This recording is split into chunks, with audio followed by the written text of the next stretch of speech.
All right, guys, welcome to our Tuesday Top Producers Nation training call format. Today we get to hang out with Kelly Parks. Kelly is a top producer within our local market here of Tampa Bay, Florida. Kelly has been licensed for over 25 years. We actually met Kelly years ago when we first featured her as a top producer in Tampa Bay Real Producers, our local magazine. And she ran her own brokerage called Mav Realty for many years, which we featured her about and the team about. And Kelly is now a specialist with Coastal Properties Group, affiliated by Forbes. So we're going to be diving into today's topic, which is client connections.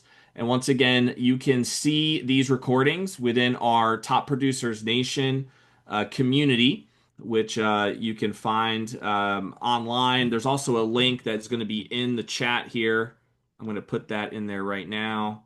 And this link will actually send you to our free school group. So the way that our program is currently set up is we have our free school community for any real estate agent to be able to join, to learn from top producers, to collaborate. There's a bunch of different resources. There's also a brief, kind of a shortened version of our full comprehensive course, which is within that school community.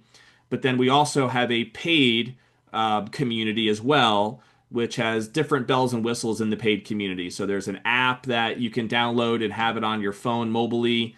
There's also a more extensive group with private channels that are in that paid community, as well as the full course with nothing held back within that paid community as well. So these recorded calls are included there in that paid community, and it just gives you some additional, ongoing library of content that you can learn from some of the best of the best. So today's topic, as we just mentioned, is on client connections. So we're going to be focusing today on what it takes to build loyalty with your clients, to have clients want to continue working with you time and time again, and to build a more sustainable business.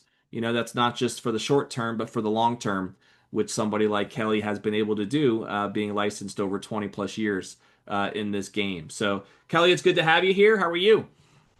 I'm good. I'm good. A quarter of a century makes me Quarter of a century. Isn't that amazing? yeah, Didn't yeah. think that was going to be Oh, the case when you first got licensed, huh?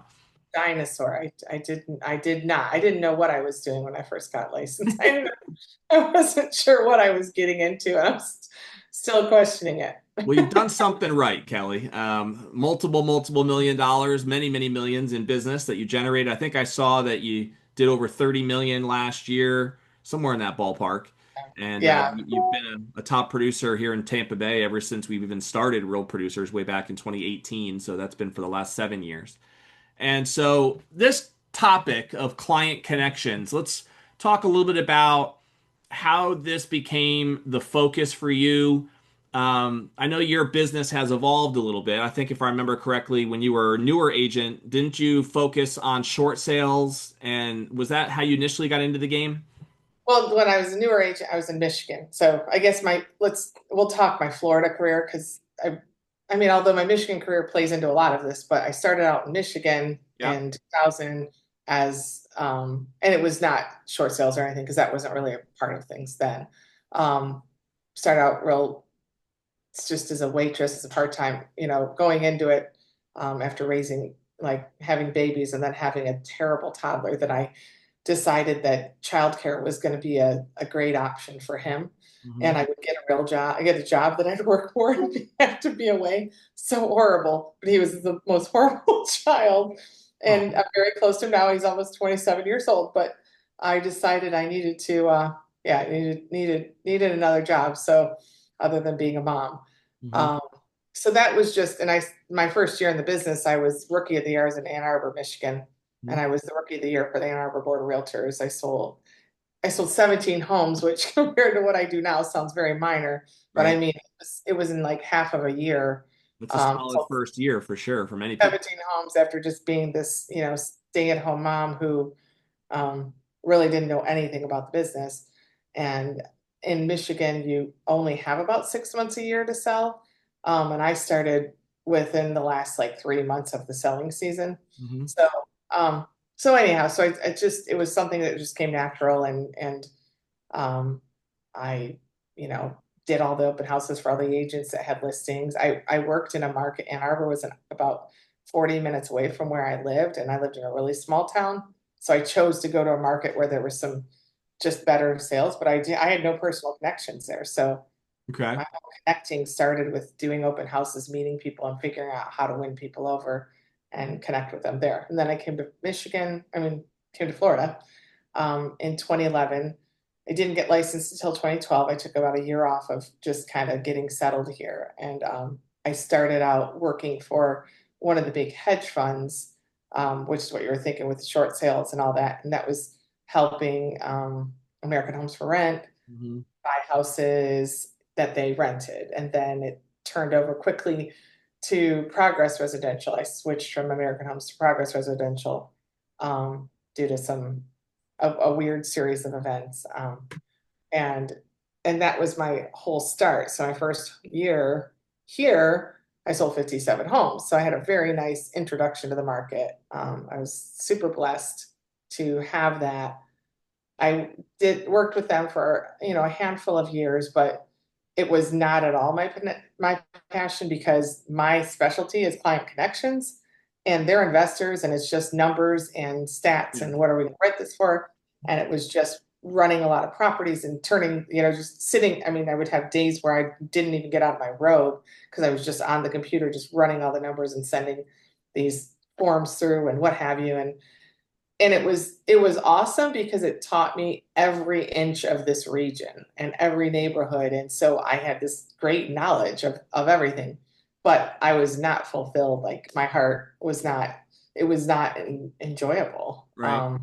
because And I that's wasn't. because of you probably felt like there was a lack of the client connection at Yeah, that. what I was so good at I wasn't doing. Right. You know, I mean, my numbers were great, the money was great, what have you, but I had to get, you know, I had to get back into being with real people. I'm a realtor with that deals with real people, not a. Yep. So that's. Not a number machine. So that drew you back to starting Mav? Is that how it Well, should? no, so Mav was Mike Hensel owns Mav. It's his brokerage he was starting. He didn't have any agents yet or anything. He had been working with the same investor I was as a competitor Mhm. to me. And I did not like him at all. He was a smart, savvy, and he's the investor guy. Like he's the one who knew all these and had. There was just a lot of like things he knew how to do that were kind of beating me in that sector. And I was like, this is not even who I am. So long story short, he ended up breaking off from who he was with Progress, and we decided to team up together as he was starting his brokerage so that I would be the agent coming to the forefront and really help him more on the whole client base side. Like let's build a brokerage here and not just rely on these investors. And I go, but you can take the investor over. You know, I don't want to do that. I want to do this. So it allowed me to be part of starting that with him and have my own office and team and run what I wanted to do with helping him build and bring some credibility to his brokerage and bring agents to the table and turn it into more than just this investor side of Yeah. things. So so it's his brokerage. I was not the broker, but I I mean he'll tell you we're still good friends and everything. I just left there and went to Coastal in 2000 because he's that Mav was more focused on a lot of like automated and push a button, this person does this, and the VAs and all the things that a lot of these big teams do. And I just am so personally connected. I want to be connected to everyone. I don't want to hand things off. I want them to know me.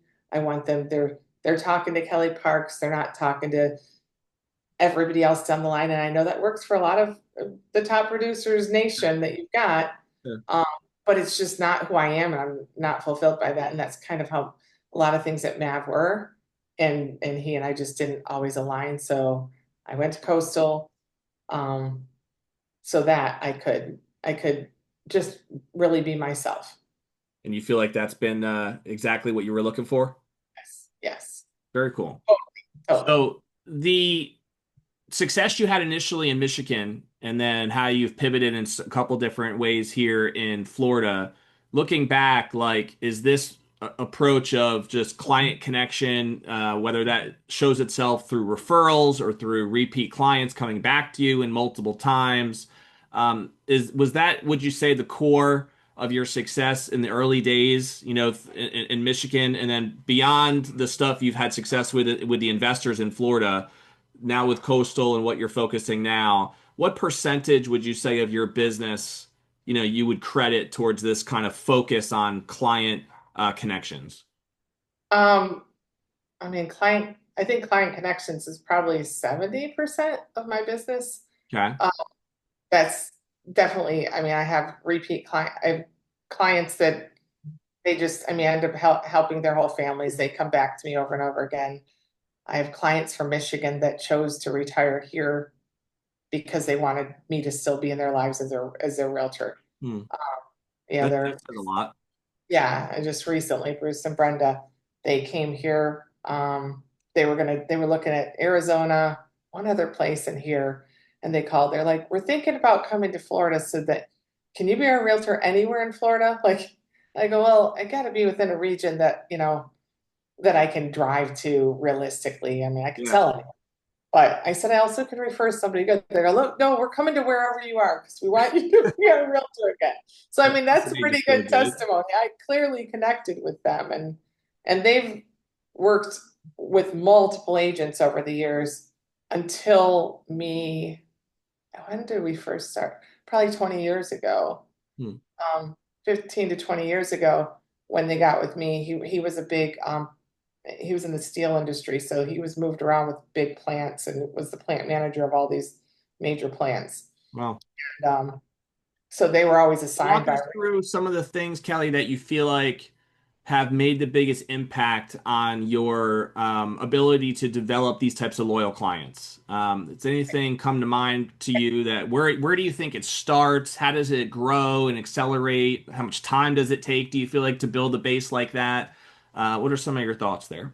I mean, it starts with, when you meet the clients, just asking a lot of questions and learning about them, learning everything about who they are, their history, their family, um, their hobbies, and really, really getting to know them, and then finding commonalities, which is the one thing I somehow like have a connection with. It's just almost everyone, and people that you would never think to have a connection with. You find a way to find something where you stand on the same ground with, and you connect with them there, Okay. um, and can relate, and then you're relatable to them, and they feel comfortable. So you have to find a way so that they're really comfortable with you.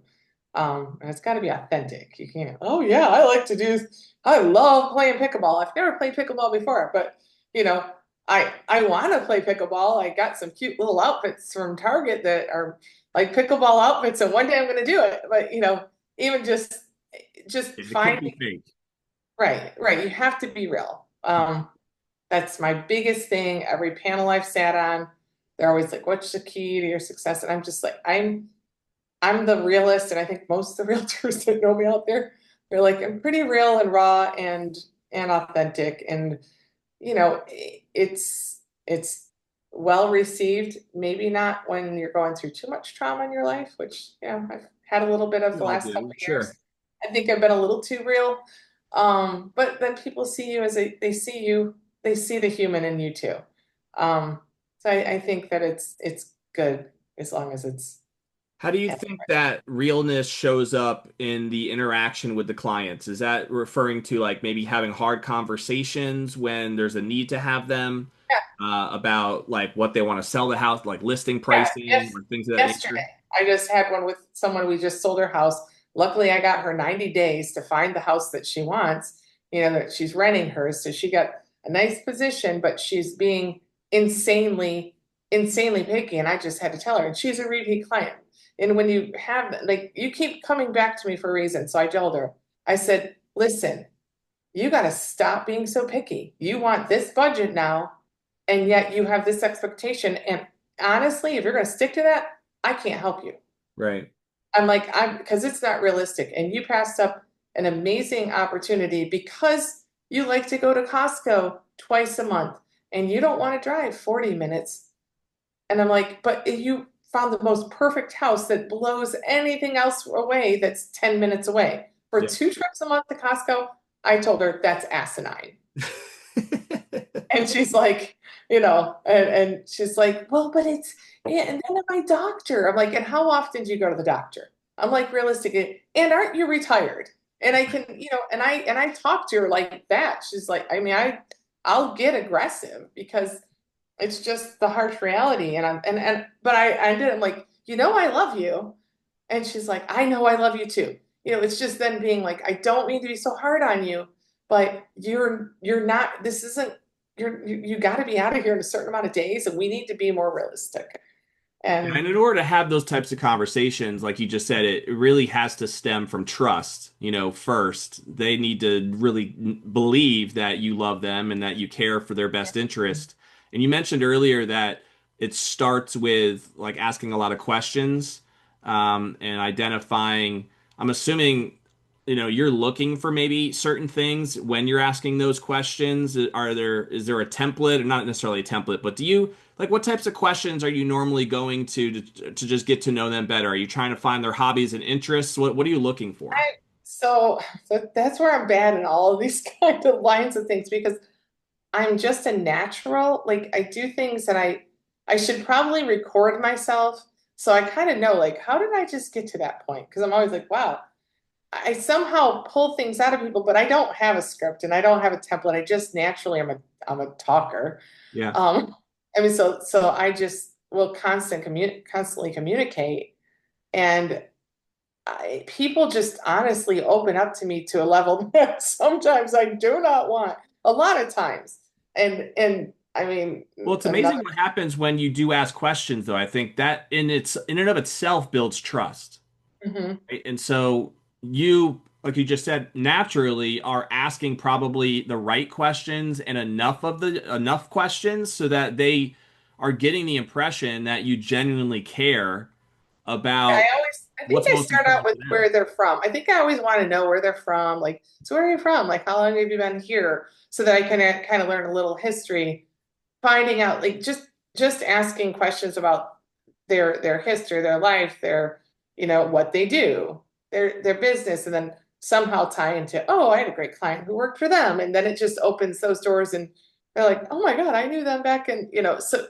And I get really lucky because I'll say the most random things that somehow we know we have a whole connection. And it can be, in Europe. It can be across the world. Mhm. And all of a sudden we like have this same similarity. I mean, I get so lucky with having these, and I'm always like, I really think a lot of my success has been luck, Hmm. like a I lot of don't know luck. how lucky somebody is who's been in the business over 20 years. That's a lot of luck to, Yeah. to be as successful as you've been over the years. But I want to get back to, so as you're building this connection, right? Starting as I think it makes a lot of sense with questions and being a good listener, which is probably something a lot of people struggle with as well, is listening to the actual answers that you're getting. Mhm. But so you're is this wrapped around like that initial consultation where you're potentially talking to them eventually about listing their home, or potentially if they're on a buyer side, do you still work with both buyers and sellers? Both. Yeah, I work both. And honestly, like I am a pretty heavy listing agent, but that just comes with all the years of doing it. Yeah. I buyer's agent is where I think it's the most important to get that connection.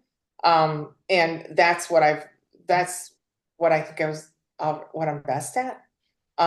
Is a buyer's agent because you are spending so much time with them and you get that chance to just keep building that trust. When you're a listing agent, they want their house sold. Why is it not getting shown?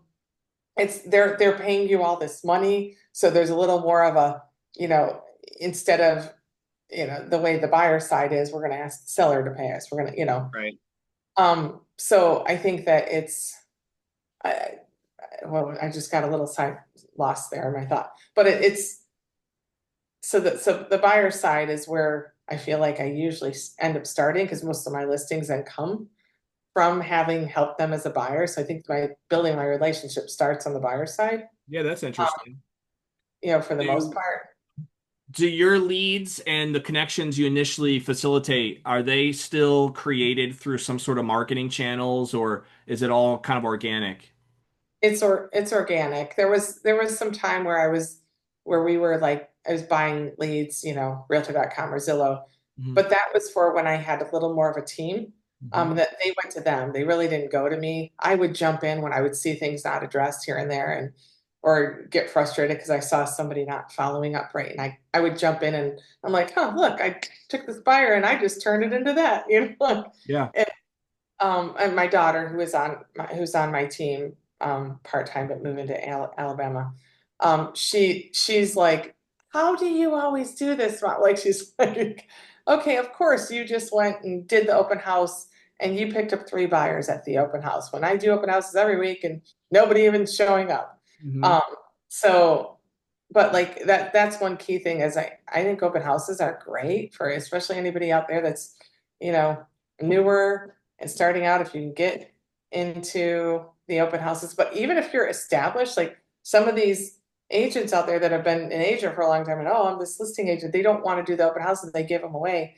But the thing is when you're a strong, solid, have a solid history as an agent and you do the open house and the people meet you, you have so much credibility when they then go and look you up and they see all your numbers and they see what you do. Yep. So um, I mean, I really do connect with people at those type of situations. I just had a closing a few weeks ago from people that came to open houses to find an agent.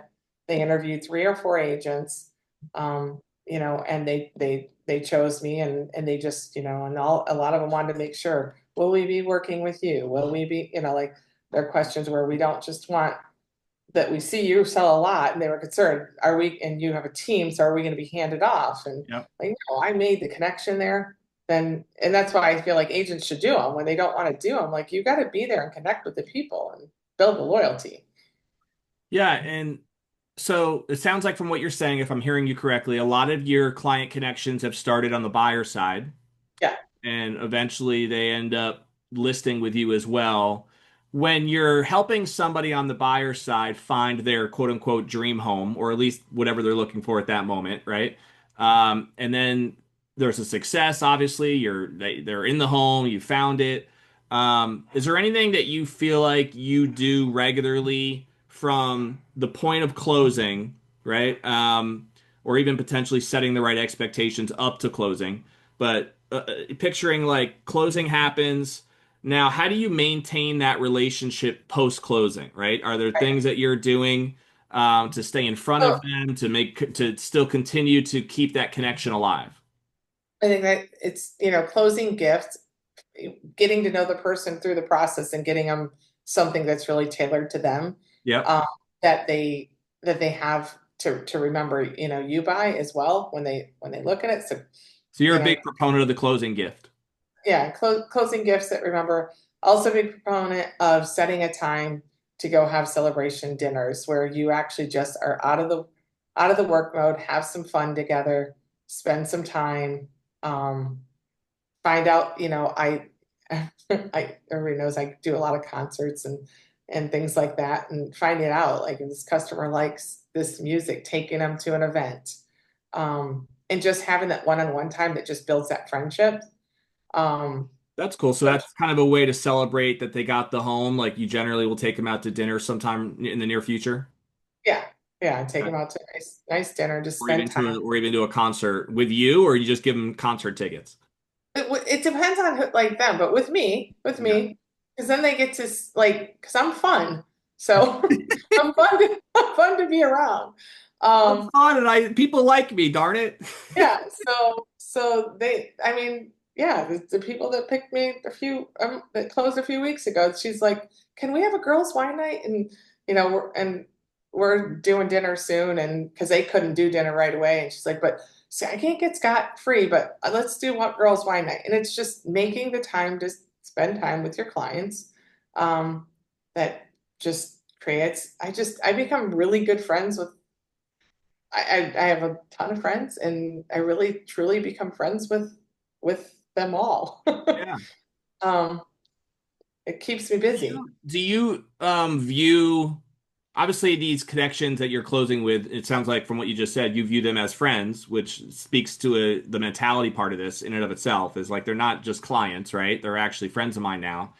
Um, so how often would you say you quote unquote have touch points with these clients over the course of their over time? So, so we always, most people do have social media, and Yep. I'm not a good agent on all the real estate related social media, but I do allow people to be friends with me on my personal page. Um, and then I think because of like all the stuff I do, they're always like, "Oh my God, that looks so much fun. Let me know." So when you've got this, so then it lets me know they want to do this. I'm going to invite them. I'm going to invite. So and just paying attention to them and commenting and wish, just I think that's a big thing to just where it keeps you connected because they just see a comment from me, like, "Oh my God, I miss you too," and it's like that looks like so much fun. So I think that social media is really helps keeping those connections when you have as many clients as I have now over the years. I was in Michigan, I was much better at the more often checking in touch points because I had a smaller book of Yeah. business, Yeah. I mean, you've helped hundreds of clients now by this point, so that's got to be and a little. now it's like it's really hard to keep up with I mean, I've closed 2,500 or 3,000 homes or something. I mean, it's Yeah. here in Florida.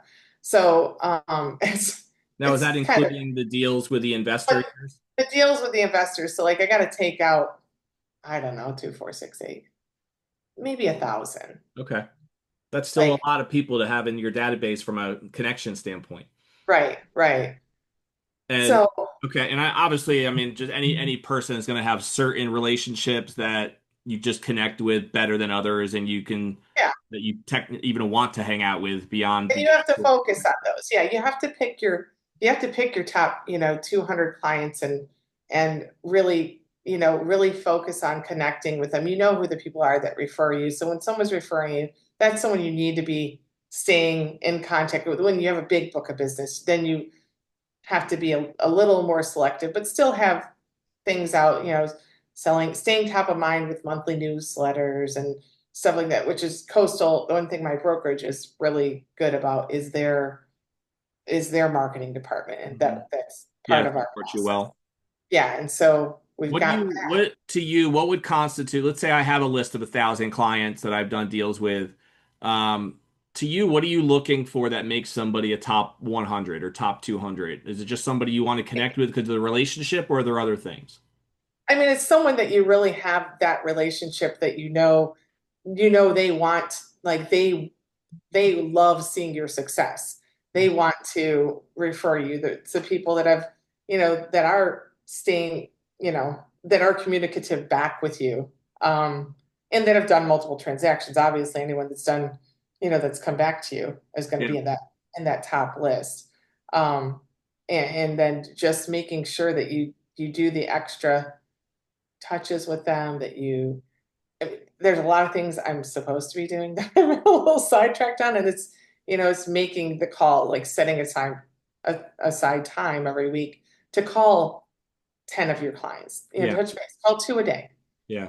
just touch base with people so that you're checking in, you're saying hi, or even if you just send a text and say thinking of you for this or that, like just wanted to say hi, hope all is well. Um, Yeah, I know we just in our mastermind, we just had Dana do a presentation on some of the stuff that she uses to be able to stay in front of clients. And there's a lot of different tools out there, that can help you and leverage some of this stuff too, that still comes across very personable if you know how to use it. right, right. Yeah, So that makes sense. Having a touch point and just being genuine. You mentioned earlier too that obviously you work a lot with listing on the listing side now, just with your years in the business. So does that dynamic change at all when it comes to the, relationship side of things? So, they're paying you, you mentioned earlier, as like a different dynamic there, but when you help someone sell the home, I'm assuming some of them are looking for another property, right, to move into. So they end up you're also representing them maybe on the buyer side from that relationship as well. yes. But are there any other kind of dynamics that are different about that relationship that you've identified or known or that makes it a little bit harder or just different in maintaining the relationship? Yeah, to me it's a little bit harder, like I said, because they just want to talk more about what's going on with the house at the time, and you don't get into as much of the small talk Mhm. with most of the sellers. And especially right now in this market that's tougher. It's a Hmm. tougher market. People are frustrated. Now in in the busy market, well, heck, you didn't even get to build a relationship with them because it was so fast. Yeah. So, whereas you still with the buyers, you're writing offers a million times and you're going through all kinds of heartache and heartbreak, getting turned down, even though, but with those sellers, those times they were happy and thrilled with the money you got them, but I never really got to connect with them. Yeah. Um, so now it's frustration and we're asking for price reductions and they just want to know, well, what's happening here? Well, I saw this house did this. And so it is so much more business. It's just it's a lot tougher to connect with them on a. Do you still, let's say you help someone sell the home. I mean, do you still have a celebratory dinner with them that the house is finally sold? Yeah, yeah. Either way, right? Yeah, as Whether long as they haven't left town, whatever. Like, because a lot of times, they sell and they're gone, you and still it's got like, something to celebrate, right. regardless, right? Oh yeah, yeah. Yeah, nope, So, that makes sense. So if I'm an agent trying to build up my business, right? Build my book of business, create a stronger culture of relationships, which is really what we've been talking about here. What what's fair to have is in terms of expectations on how long it takes to actually see traction and have these relationships revolve into more than one deal, right? So right. you've had multiple people, it sounds like over the years that have come back to you multiple times, right? In your experience, is that every 3 years, five I was going to years? say it's 3 to 5 years Okay. typically.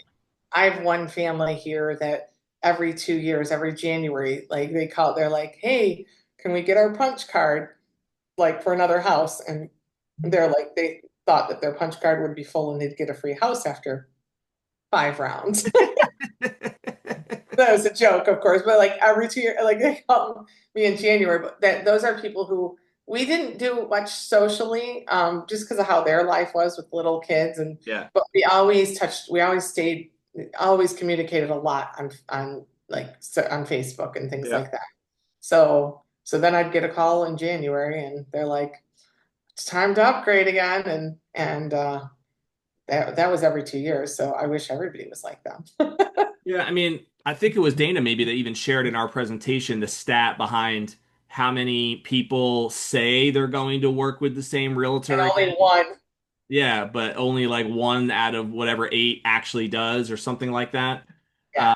Which is really kind of an amazing stat if you think about it. Like the difference between maybe what somebody's intention might have been when they say they're going to versus what they actually do Yeah. are two very different things. And the goal of having a business that builds on client connections is to bridge that gap, you know? Yeah.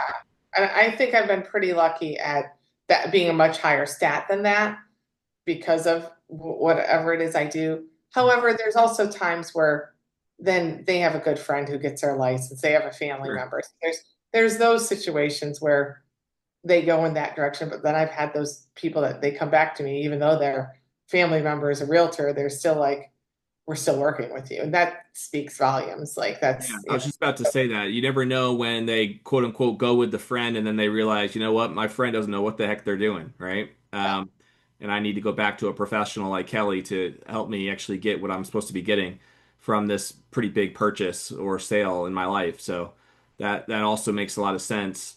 Um, and yeah, I mean, it's interesting because I think if you were to interview a bunch of agents out there, pretty much any agent would want to have the majority, if not all, of their business happen through just loyal customers, right? Relationships, referrals, because it's kind of the low-hanging fruit. It's the easier way, but yeah, it's not easy from a standpoint of it takes patience too. yeah, And a lot of people are not very patient. Most agents, I think, want results like yesterday and they wanted it yesterday, you know? And that's, Yeah. I think, something that we have hit on a little bit already on this call, that you have to have a certain amount of vision to see that the things that I'm doing today to really harvest and nurture these relationships will pay off. I have to be patient enough though to allow them to happen naturally rather than, you know, flipping the script and kind of, you know, reversing everything I'm doing just because things aren't moving at the speed that I want them to be moving. I think that's something that a lot of people struggle with. Do you have any thoughts on that? Yeah, for sure. Yeah, because I mean, especially if you haven't been doing it that long and you don't have the flow of the cycles to hit at different times, and you have maybe a first like for the people who started in 2021 and they sold all these houses at top dollar over value, and now they're 3, 4 years in, but Mhm. those people really can't sell because they bought it here and it's Yep. now here. So they don't have the that coming back to them. And it's like, okay, I had all this business and now where are the people? How do I do it? So it's got to be really tough. Yeah, so Um, you got to kind of rebuild that pipeline and always being able to pivot based on factors like yeah, what the market is doing, um, right. and being smart enough. As long, I guess it just boils down to the commitment level of the person. Like, are they really committed to wanting to be a top producing agent? Because it really does start with that mental decision, right? Mhm. Right. They are. There are many, many strategies of how to get there, and client connections, as we've been talking about, is probably a core one that every top producer would want to have as part of their repertoire. But there's different ways to get there, you know, Yeah. and being able to pivot is important. One thing I do a lot of, like I do a lot, well, I don't do as much as I used to, but networking, being in networking groups and things like that. So if you need to, and so connections with people, not always the clients, but people that can refer you Yeah. is very important. So like the BNIs and the NPIs and that I'm an NPI, I used to be in BNI, but having like a nice source of people that are that do know you and then they know you're going to connect with this person well and refer you there. So that's one of my, good sources of business. Yeah, we Um, actually had Lei Chang on a call, and our whole focus on the call was talking about the strategic partnership with other vendors or preferred partners, right? And right. how those can help really accelerate your business if you structure them properly. You're kind of hitting on the same point right there. Yeah. I'm just thinking about the people and I was thinking people that were busy in 2021 and now they haven't gotten the cycles of people like you got to do other things and you can't just rely on people coming back to you and wait for them for 3 or 5 years or Yeah. 7 years. You got to Yeah.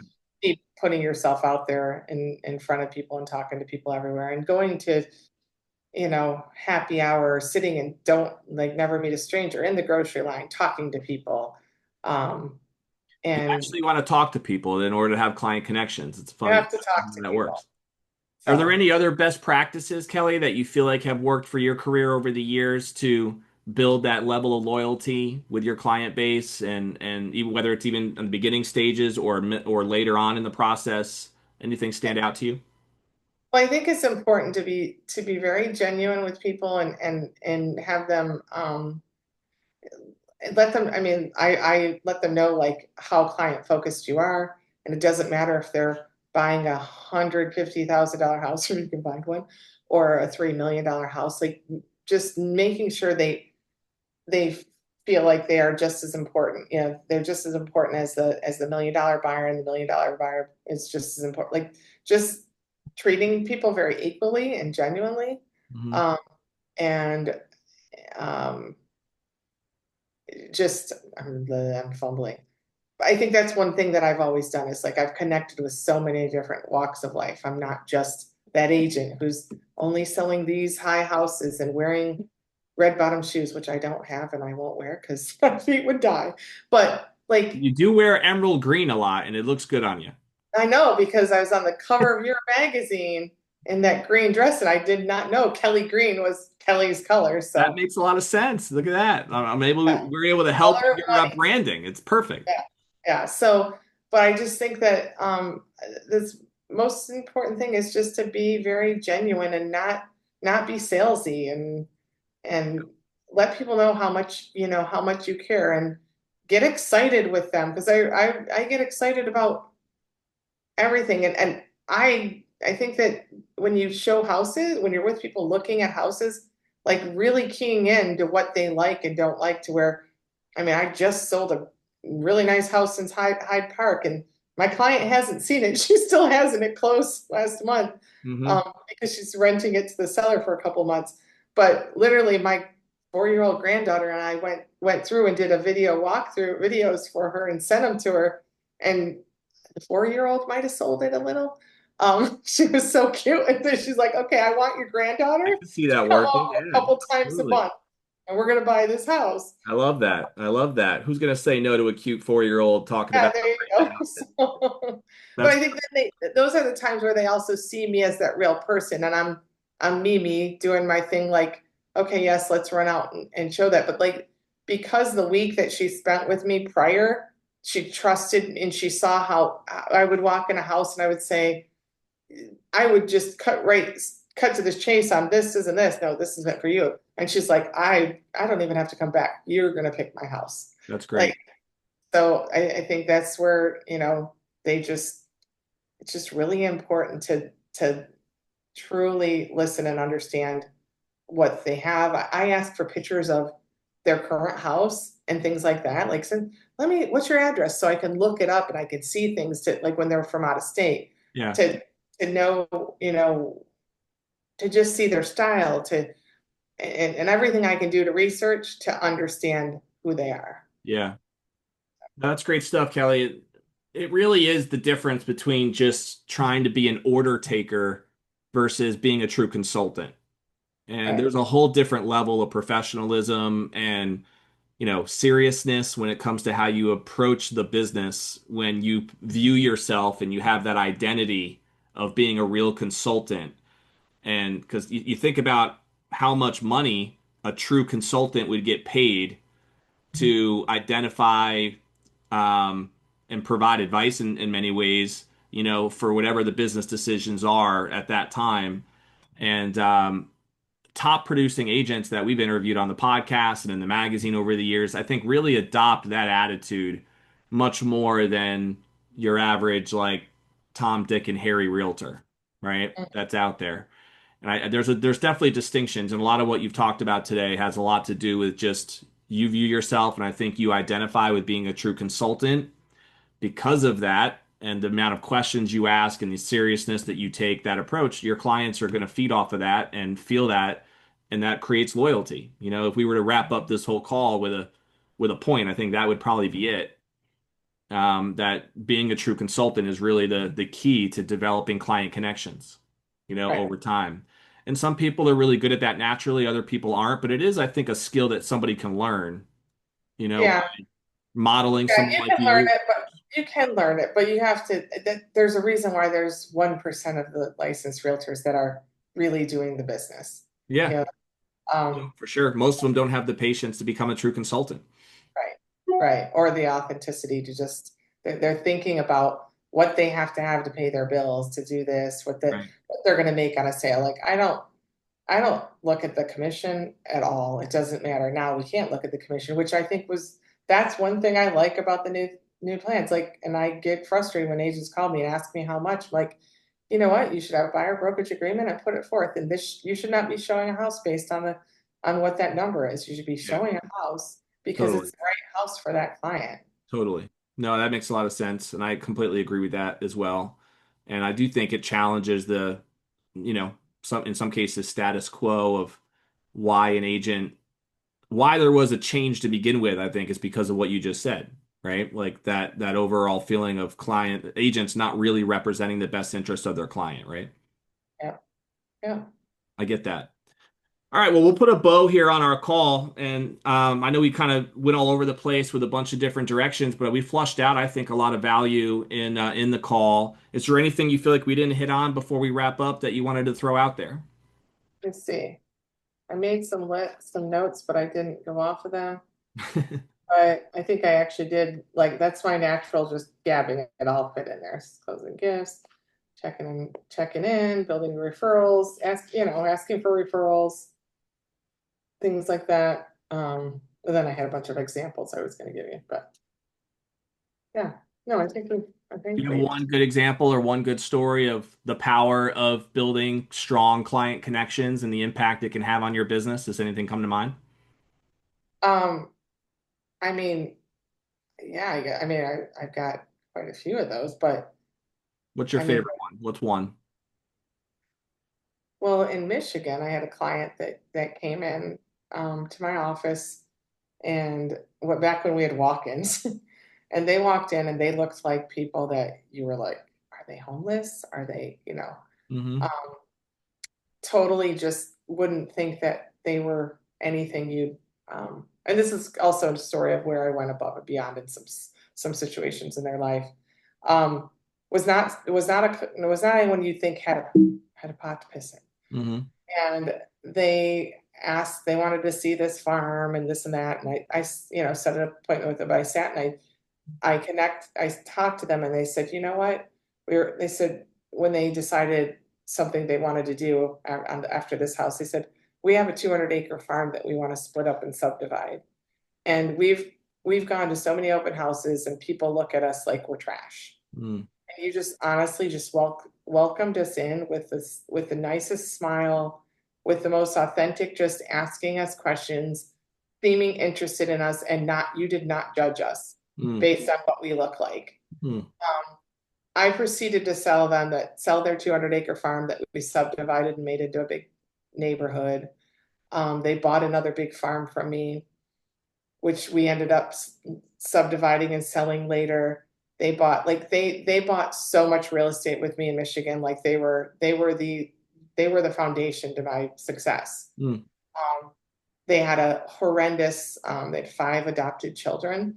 They had a horrendous accident that happened in our small town with one kid being killed and their daughter turned being brain injured to a level that was, she was never supposed to make it. But I was at the hospital with them at nights. I was relieving them. I was watching their kids. I was taking care of their family. Mm. Um, and doing things so they could be at the hospital and just stepped in and really became a part of their family to where, there's things when they're an older couple and if they pass Robin, the brain injured daughter is like, I'm going to be the person that's going to handle her, and so forth if anything ever happens. So those were people that, and they were really treated poorly by somebody that was at my company at that time. They were like, who did a lot of development. They wanted to work with him, but he was just like, poof, you know. And then I was just like, I wanted to do the Julia Roberts thing and walk in his office and do big mistake, big, huge. Wow. Because it was, pretty powerful. And then, you just get to know that's why you just don't judge people. Yeah, no, that's a powerful story. I appreciate you sharing that. And it's a great reminder that you don't judge a book by its cover, right? You just never know when No, somebody do is, not know. yeah, So and I know you didn't do it because you obviously didn't know of all the success I that, didn't know anything.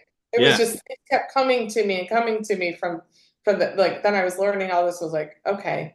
But I saw good people who had, I saw their special needs children and different situations. And then obviously at the accident point I was much closer to them than anyhow. But Yeah.